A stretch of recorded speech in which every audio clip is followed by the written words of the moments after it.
Welcome back to our course on Project 2016. In this section I'd like to take a quick look at the status bar. Now I'm going to deal with it in two parts, the left part and the right part. But importantly, if you right click anywhere on the status bar, you will see a list of potential contents, and whatever's ticked is currently shown. Note the header there, Customize Status Bar. Now you might be surprised to see quite so many ticks, but actually not very much information on the status bar at all.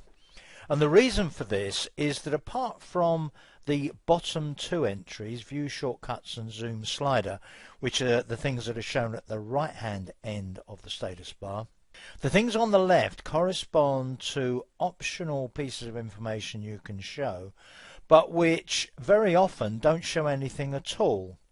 So for example, if you look at the item fourth down the list there, filter, it's ticked, and what that means is that if a filter is being applied to the current view, show the name of the filter there.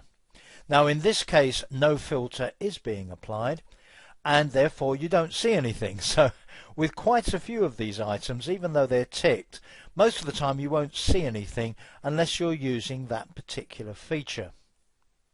Now there are a couple of things shown at the left hand end.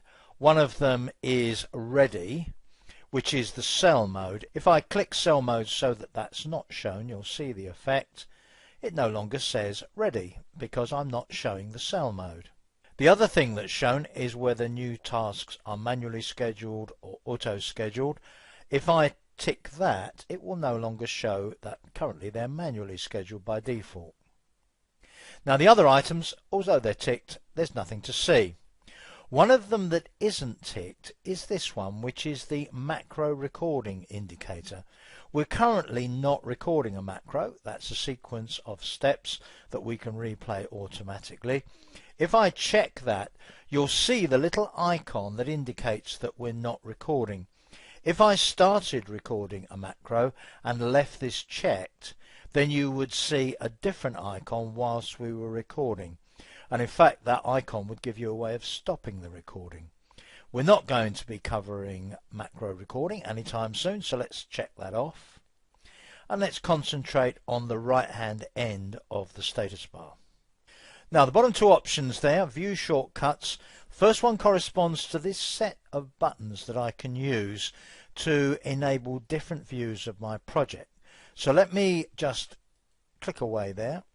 I currently have Gantt chart view, but if I go to this one, this is task usage view, and if I go to this one, it's team planner view, and so on. We'll be covering all of these later on in the course.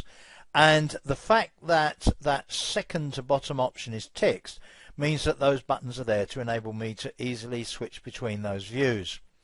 As an alternative to those, I can select the view I want from the View tab on the ribbon, and in fact there are many more options on the View tab on the ribbon.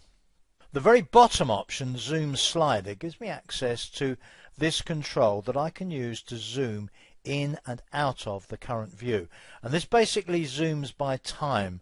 So as I zoom out, I get a broader view of time.